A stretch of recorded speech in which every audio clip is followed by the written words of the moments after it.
2월 수밖에 없는 날이가 결과였습니다. 이번 회차도 너무 당연해 보여서 어렵습니다.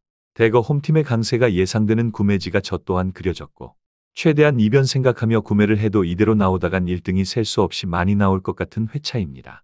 정말 핵심 이변을 찾아내는 것을 중요시해야 할 것입니다. 여러분의 소신 있는 선택과 변형으로 1등을 찍어내시기를 기원하며 초안 프리뷰로 작성했습니다. 도움이 되었으면 하는 마음으로 준비했습니다. 구독과 좋아요 한 번씩 부탁드리겠습니다. 바로 시작하면 제1경기는 베티스와 KAANT의 만남입니다. 이미 1차전을 3대0으로 대승한 베티스의 홈에서의 2차전인데 헨트는 홈에서 UEFA 무패 기록이 있었음에도 제대로 털린 상황입니다. 그런데 원정은 최근 모든 대회를 통틀어 14경기 딱 1승밖에 없는 헨트에게 스페인 원정은 쉽지 않습니다. 다만 베티스가 최근 3경기 연속 득점에 안토니아와 함께 주전 로테이션을 각오할 수 있다 보니 첫 경기부터 까다로워집니다. 이 경기는 아마 승부식 구매를 하시는 분들이 까다로울 수 있는 경기입니다. 베티스는 1차전 3대0을 원정에서 기록해 이번 홈 경기에 로테이션 가능성이 유력합니다. 그 주요 선수는 당연 이스코입니다. 이스코의 체력 관리를 통해 헤타페와 주말 경기를 대비한다면 당연 베티스의 전방 빌드업 능력 자체는 안토니가 출전하면 측면에서 무언가를 기대할 수 있으나 만일 안토니도 빠지고 아빌라와 유망주 호케 정도로 초반 운영을 한다면 이번 경기에서 베티스가 아무리 홈이라지만 학살할 수 있을지는 미지수입니다. 1차전 경기를 보신 분들은 느끼시겠지만 헨트의 빌드업 능력이나 패싱 능력은 베티스에 밀리지 않습니다. 로테이션 무승부 가능성을 두고 승무로 구매를 할 수밖에 없는 경기입니다. 하지만 이 경기의 복수 구매가 아쉬운 분들께서는 최근 5번의 헨트가 치룬 컨퍼런스 경기가 모두 양팀 득점이 아니었다는 점에서 이번 경기도 베티스의 승리 가능성은 조금 더 높게 평가할 수 있음을 감안하셔서 승구매를 하실 수도 있습니다. 제2경기는 NK 올림피냐와 보라츠바의 만남입니다. 1차전 보라츠바는 상대 퇴장까지 나왔다 보니 1대0으로 홈에서 리드를 지킬 수 있었습니다. 최근 컵대회와 컨퍼런스까지 리그 외 대회 3경기를 모두 클린시트로 마치는 수비 집중력을 보여주고 있는데 올림피냐 원정은 절대 쉽지 않습니다. 다만 1차전도 그랬듯 양팀의 경기 데이터를 보면 이번 경기도 정말 가관입니다. 이 경기는 과감하게 말씀드릴 수 있습니다. 절대로 승부식에서 구매를 하지 마시길 바랍니다. 언더도 불안합니다. 올림피냐의 최근 6경기 중 5경기에서 퇴장이 나왔고 그중 한 장만이 지난 맞대결에서 자신들이 받은 카드였음과 대부분이 경기 극후반 과열화된 내용으로 인한 상대 퇴장이었지만 보라츠바까지도 지난 25번의 공식전에 11개의 퇴장이 나왔음을 감안한다면 이번 경기도 퇴장에서 전혀 자유롭지 않은 경기라고 봐야 합니다. 이미 올림피냐가 밀리는 상황의 압박은 지난 원정 전반전 당시보다 더 강하게 이뤄지기는 할 테고 육탄방어를 하는 보라츠바의 태클과 서로 신경전이 생겼을 때 후반 퇴장은 또 각오해야 할 수 있습니다. 올림피냐의 최근 홈 9경기 중 6경기가 클린시트였음은 지난 분석에서도 말씀드렸다시피 수비 강점이 확실함을 증명하지만 결국 퇴장 변수가 있다면 그 칼이 어디로 향할지는 장담해서는 안 됩니다. 승패로 구매해봅니다. 제3경기는 하이덴하임과 코펜하겐의 만남입니다. 하이덴하임은 시르슬레벤의 극장골이 만들어준 승리로 리드를 잡고 홈에서 경기를 합니다. 당시 역배당 접근까지 고려했던 저에게는 반가운 상황이었는데 확실히 분데스리가의 위용은 이번 시즌 분데스 수준 자체가 너무 상향 표준화되어 하이덴하임이 고전하지만 코펜하겐을 상대로는 충분히 보여줄 수 있었습니다. 코펜하겐은 독일 클럽에게 이제 5무10패의 최근 성적을 보여주고 독일 원정도 2무2패로 4경기가 모두 무득점이었다 보니 시리즈 역전을 장담할 수 없습니다. 이 경기는 독일 울렁증이 있는 코펜하겐을 또 믿을 수 없는 경기입니다. 분명 홈에서 압박 자체는 좋았습니다. 파이널 서드 공격 과정도 괜찮았지만 집중력 차이가 한 골의 결정타를 허용하게 했고 이번 경기에서 더 강하게 초반부터 몰아붙여야 하는 것도 분명합니다. 하지만 독일 울렁증은 제가 지난 1차전도 하이덴하임 역배당을 승부식에서까지 노리는 근거가 되었고 이번 경기는 심지어 독일 원정입니다. 분데스에서 아무리 두들겨 맞으며 하이덴하임은 2부 강등을 눈앞에 두고 있지만 그래도 독일 축구의 무서움은 감히 덴마크 수준에서 덤빌 구석은 못 되는 것 같습니다. 이번 경기도 홈에서 내리 분데스 강팀들에게 두들겨 맞으며 화가 잔뜩 난 팬들에게 분풀이를 하는 경기가 될 가능성이 있고 한 점차 불안한 리드는 침대 축구를 할 수 없다는 점에서 하이덴하임이 제대로 경기를 한다면 승리할 수 있다고 보여집니다. 승으로 구매합니다. 제4경기는 보데글림과 트벤테의 만남입니다. 극장 PK 한 방을 허용하며 결국 트벤테에게 패배했던 보데글림이 홈에서 반격하고자 합니다.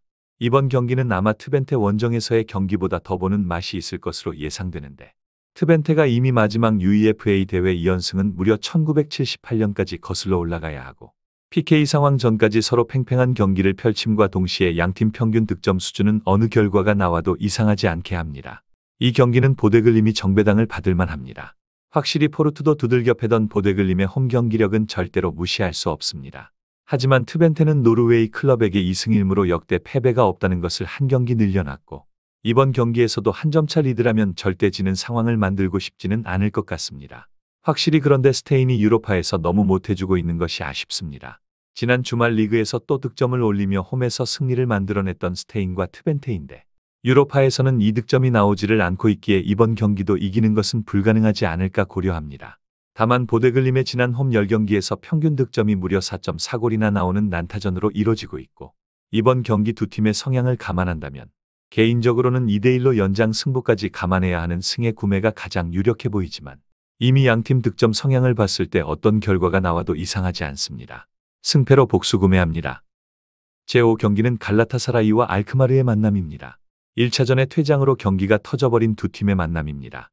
알크마르의 승리 역시 승부식에서 챙겨갈 만큼 메리트가 있었는데 이번 경기는 알크마르가 다시 페롯의 7경기 6득점 미친 페이스를 살려 강하게 할지 궁금합니다.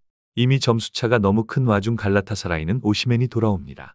물론 모라타의 부상 이탈로 투톱이 완전체가 되는 것은 아니지만 오시멘의 유로파 득점 페이스는 이번 경기도 기대를 하게 만드는 바는 있습니다. 세 골차를 극복해야 하는 어려운 길에 오르는 갈라타사라이입니다. 이 경기는 3.5점의 기준점이 또 잡히는 경기입니다. 이번 시즌 유로파 평균 득점이 알크마르는 3.44골이었으며 갈라타사라이는 4.44골입니다. 여기에 당연히 오시멘이 돌아오는 갈라타사라이는 초반부터 미친 압박을 가할 테고 높아지는 라인의 알크라르도 기회가 생길 여지가 있습니다. 퇴장 이슈까지 없다면 그 정도 참패를 당하지는 않았을 갈라타사라이라면 원정에서 약했던 모습은 당연히 지워지는 이번 홈 경기의 승리는 충분히 가능해야 한다고 보여집니다. 알크마르가 급하지 않게 움직일 것이기에 초반 라인을 얼마나 버티고 설 수 있는지가 중요하지만 오시멘은 알크마르전을 포함해 유로파 출전 4경기 모두 득점을 했다 보니 모라타가 부상으로 빠진 상황이 너무 뼈아프지만 승리는 이끌어줘야 합니다. 알크마르가 예선에서도 토트넘, 빌바오와 같이 5대 리그 클럽에게는 원정 무득점 패배를 당했어도 갈라타사라이에게 무득점 패배를 당할 만큼 약하지는 않기에 방심해서는 안 됩니다. 하지만 승으로 노려보게 되는 것은 어쩔 수 없습니다. 제6경기는 FCSB와 PAOK의 만남입니다. 결국 역배를 내주었던 FCSB입니다. 이번 경기는 홈에서 버티기를 할지 궁금한데 지난 경기도 결국 득점은 교체 선수들의 몫이었고 이번 경기도 전반 경기 운영 자체는 압도한다고 보기는 어렵습니다. PAOK도 퇴장이 문제가 되었다고 볼 수 있고 리그 원정에서는 그래도 좋은 모습을 보여왔다만 컨퍼런스 원정은 또 다른 이야기입니다. 부상자 명단이 여전히 무거운 PAOK이다 보니 개인적으로 부정적 시선을 지우기는 힘듭니다.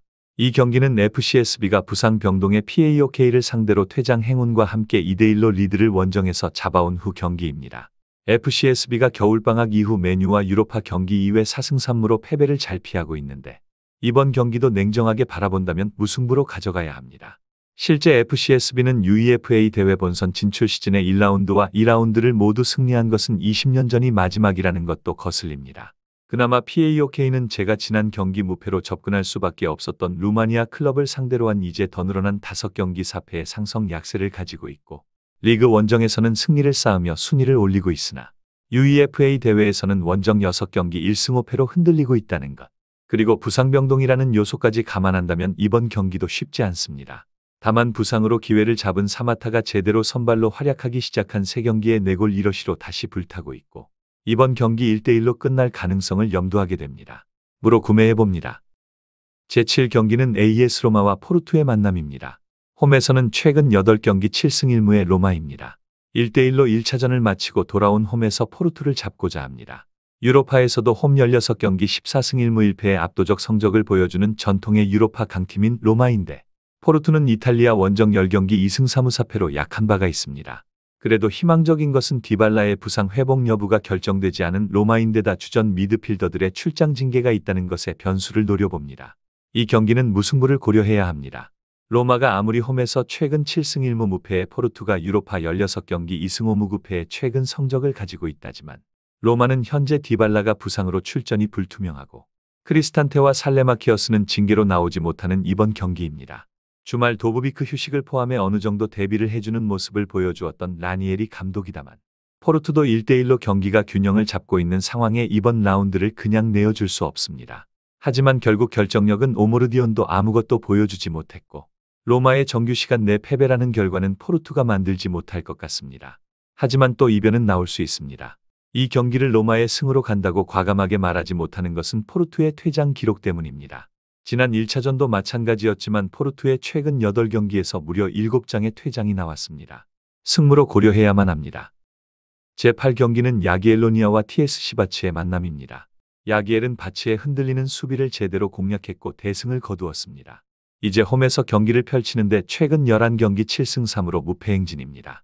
경기력 차이가 심했던 두 팀인데 바치는 UEFA 대회 원정 1무 7패로 원정에 너무 약하고 해당 원정 8경기 중 6경기에 2골 이상의 격차로 패배를 했다 보니 이번 경기도 극복하는 것이 사실 야기엘이 로테이션을 돌려도 쉽지 않아 보입니다. 이 경기는 지금까지 계속 제가 홈팀 승무 사이드의 분석을 하고 있지만 더욱이 홈팀 강세를 또 생각할 수밖에 없는 경기입니다. TSC가 3대1로 밀리고 있다 보니 이번 경기에 야기엘로니아가 패배하더라도 1대2 패배까지도 용납이 가능하다 보니 경기에 급함이 없을 것이라는 것을 생각한다면 변수가 있다고 볼 여지는 있으나 지난 1차전 경기를 직접 보신 분들이 많지는 않겠으나 보신 분들은 공감하실 테고 실제 TSC의 원정 최악의 성적과 홈에서 11경기 7승 3무 무패의 행보까지 이번 경기 이변을 바라기는 어려운 것 같습니다. 실제 TSC가 2라운드까지 진출할 수 있었던 것도 홈에서의 정말 기적 같은 승리였을 뿐 이번 경기 실질적 격차는 승구매를 승부시까지 고려하게 만듭니다.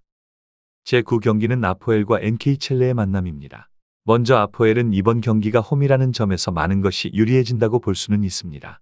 슬로바키아에서 사이프러스 섬나라까지 먼 원정을 떠나야 하는 첼레이고 아포엘은 홈에서 최근 8경기 정규시간 기준 무패입니다. 하지만 아포엘도 결국 득점력 자체는 유럽 경쟁에서 떨어지는 팀이고 첼레는 무릎 부상 복귀 이후 날아다니고 있는 쿠치스를 앞세워 UEFA 원정 6연패를 끊어내고자 합니다. 결국 문제인 수비가 개선되어야 하는데 과연 지켜낼 수 있을지가 관건입니다. 이 경기는 또 행방을 알 수 없을 것 같습니다. 아포엘에게 강한 정배당이 책정된 것은 첼레의 심각한 수비 문제에 배당 책정 근거가 있다고 봐야 하는데 이번 경기에서 그 수비가 얼마나 이번 경기의 문제를 지울 수 있을지가 관건입니다. 그런데 아포엘은 공격에서 슬로베니아 클럽을 상대로 압박할 정도의 성과를 낼 수 있다고 생각하지 않습니다. 1차전 경기의 양팀은 공격수, 유효 슈팅, 찬스, 코터킥 그리고 박스 내외 슈팅 수까지 모두 똑같은 균형을 이루는 경기를 펼쳤고 이번 경기에서도 정규 시간 내에 결과를 내지 못할 가능성이 높아 보인다고 생각됩니다. 최근 컨퍼런스 7경기 중 유일하게 정배당을 받은 이번 경기라는 점에서 아무리 머나먼 지중해 원정을 떠나는 슬로베니아의 첼레지만 무승부 가능성을 고려하면서 무로 접근하게 됩니다. 제10경기는 파나티나이코스와 비킹귀르의 만남입니다. 지지난 회차에 포함되지 않았던 경기입니다.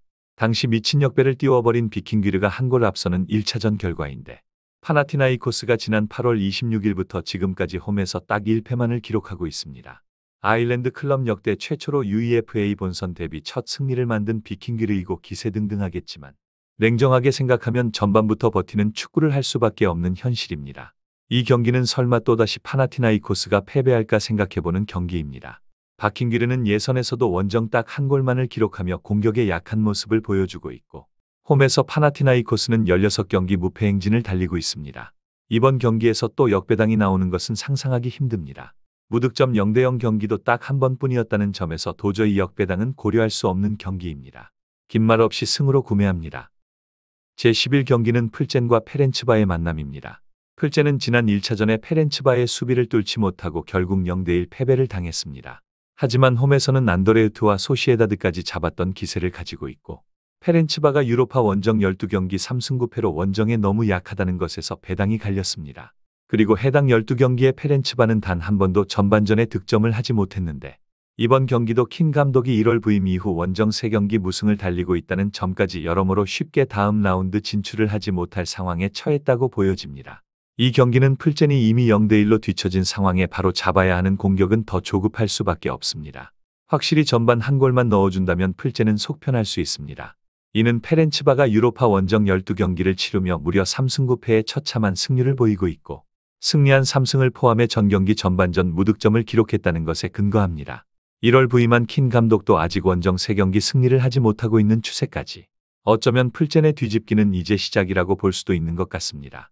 1차전 경기 내용만 보더라도 페렌츠바의 경기력은 승리하기 적합하다고 볼 수 없었고 패스 성공률 67%라는 홈지표는 원정에서 더욱 걱정되게 만듭니다. 수비가 다했던 1차전 경기라는 점에서 이번 경기는 온전히 무실점 경기를 할 것이라 보기 어렵습니다. 승으로 구매합니다. 제12경기는 아약스와 위니옹 SG의 만남입니다. 아약스는 유로파 홈 5경기 4승 1패의 강세를 가지고 있습니다. 이미 1차전 결과로 2대0의 스코어 리드를 가지고 있다 보니 얼마나 강하게 나올지는 모르겠으나 트라오레가 유로파 홈 3경기 연속 득점을 기록하고 있고 포워드만 믿지 않아도 득점 기대치가 생기는 아약스입니다. 위니옹은 유로파 원정 7경기 만에 승리가 트벤테를 잡았던 네덜란드 원정이었는데 아쉽게도 2골차를 뒤집어야 하는 위니옹이 유로파 원정 9경기 연속 멀티골이 없다는 점에서 부정적이게 됩니다. 한 가지 희망적인 것은 아약스가 현재 리그에서 치열한 선두 방어를 하고 있는 상황에 주말 바로 리그 경기가 있다는 것인데 이에 따른 아약스의 로테이션이 자칫 져도 진출할 수 있는 상황을 이용하는 운영으로 2차전 단판 결과는 예상외의 결과로 나올 수 있습니다. 이 경기도 도저히 이변을 만들 여력이 보이지 않는 경기입니다. 아약스의 유로파 홈 5경기에서 3골 이상의 다득점 경기가 펼쳐졌고 그 득점의 중심은 아약스였습니다. 하필 위니옹은 원정 득점이 유로파에서 특히나 약해져 지난 9경기 원정에 멀티골을 넣지 못했다 보니 이번 경기 이미 2대0으로 끌려가는 스코어를 뒤집는 것은 어려워 보입니다. 이번 대회 원정 성적을 포함해 유로파 원정 1승 1무 5패의 처참함까지 감안한다면 아무리 그 1승이 트벤테를 상대로 한 1대0 승리였다지만 아약스는 자비 없는 경기력으로 홈에서 승리를 노릴 듯합니다. 하지만 승부식 구매에서 핸디캡은 조심하셔야 합니다. 23일 바로 리그 경기가 있고 현재 아약스는 선두 방어를 위해 리그에 집중해야 한다는 점을 놓쳐서는 안 됩니다. 제13경기는 소시에다드와 미트윌란의 만남입니다. 1차전을 2대1로 승리한 소시에다드가 홈에서 스페인의 무서움을 보여주고자 합니다. 홈에서 최근 10경기 1패만을 기록하고 있는 소시에다드이고 미트윌란은 UEFA 대회 원정 2무 6패로 한 번도 이기지 못했다 보니 당연 소시에다드의 우세를 예상할 수밖에 없습니다. 심지어 최근 패배한 리그 포함 원정 6경기 중 5경기에서 무득점을 했던 미트윌란의 빈술의 공격은 이번 경기를 어렵게 만듭니다. 다만 소시에다드가 21세기에 들어서고 UEFA 본선 진출 후 경기 결과가 홈에서 6경기 2무 4패로 한 번도 이겨보지 못했다는 것인데 1차전 내용 자체도 오히려 소시에다드가 밀렸던 부분이 있다는 점에서 방심할 수 없는 경기입니다. 이 경기는 소시에다드가 한 점의 리드를 하고 있으나 변수가 없다면 전력부터 소시에다드의 승리가 나와야 하는 경기입니다. 미트윌란 원정 당시 경기를 오히려 밀리는 양상을 보이기도 했던 소시에다드입니다. 하지만 결국 측면에서 단속이 안 되어 소시에다드가 원하는 결과를 가져가게 만들었는데 홈에서는 아무리 소시에다드가 1월 흔들리는 시기가 있었다지만 지난 베티스 원정을 포함해 대부분 원정이었고 홈에서는 지난 11월 11일 바르샤를 상대로 한 승리를 시작으로 헤타페에게 딱 한 번 진 것이 유일한 패배였습니다. 그러나 21세기에 들어서고 UEFA 본선 홈 승리가 단 한 번도 없는 소시에다드입니다. 이번 경기도 체력 안배가 나올 수 있습니다. 3일 간격으로 이날 경기 후 레가네스와 리그 경기를 치러야 하고 또 3일 뒤 레알과 코파델레이 경기가 있습니다. 승리에 집착하지 않고 로테이션으로 무승부로 만족할 수도 있는 경기가 될 여지가 있습니다. 무에 도전합니다. 제14경기는 안더레흐트와 페네르바체의 만남입니다. 페네르바체에게 1차전 3대0 학살을 당한 안더레흐트입니다. 역대 3대0 스코어로 1차전을 내준 클럽은 총 136개였고 그중 2를 뒤집고 다음 라운드 진출을 만든 클럽은 딱 하나였습니다. 페네르바체가 벨기에 클럽에게 이제 상대 전적 11승 3무까지 늘려버린 상황에 이번 경기 가장 중요한 것은 엔네시리의 출전 여부인 듯합니다. 월요일 새벽에 리그 풀타임을 뛰게 했던 무리뉴가 과연 엔네시리를 출전시킬지가 너무 중요합니다. 이 경기는 벨기에 클럽에게 이제 11승 3무로 더 그 강세를 확고히 하고 있는 페네르바체가 얼마나 진심으로 나올지가 관건입니다. 안더레흐트가 상대하는 페네르바체의 무리뉴는 여우입니다. 유로파 우승에는 확실히도 같은 사람인데 이번 경기에 월요일 풀타임을 뛴 엔네시리를 무리한 출전을 강행하지 않을 것 같습니다. 그렇다면 페네르바체가 확실히 득점력은 떨어질 수밖에 없고 이미 3대0의 리드를 가지고 있는 상황에서 경기 후반 안더레흐트의 강한 압박에 수비적 교체를 가져갈 가능성도 높다고 보여집니다. 냉정하게 3대0의 리드의 원정임을 고려한다면 홈에서 안더레흐트의 승리까지 고려하게 만들어야 하지만 무리뉴는 안더레흐트와의 개인 커리어 만남에서 4승 1무로 한 번도 진 적이 없습니다. 이번 경기도 엔네시리가 나온다면 패의 결과가 나올 텐데 결장 가능성 혹은 조기 교체 아웃을 예상해서 무승부 정도로 타협하게 됩니다. 이렇게 전경기 프리뷰를 통해 잡은 초안은 다음과 같습니다. 최대한 너무 당연한 결과는 아닌 방향으로 조합을 해보았습니다. 냉정하게 마지막 두 경기인 소시에다드와 페네르바체도 승리를 보는 것이 맞고 앞에 몇몇의 경기 또한 마찬가지일 것입니다. 하지만 그렇게 해서는 승무패 1등이 수십 명이 나올 수도 있는 너무 당연한 상황일 테고 그에 맞게 조금 꼬아봤습니다. 개인적으로 이런 회차가 또 2월이 나오기도 하는 만큼 주말이 더 기다려지는 것도 있는 것 같습니다. 똑같은 구매가 아니라도 현명한 변형으로 좋은 결과 가져가시길 기원합니다. 영상이 도움되셨다면 구독과 좋아요 한 번씩 부탁드리겠습니다. 감사합니다.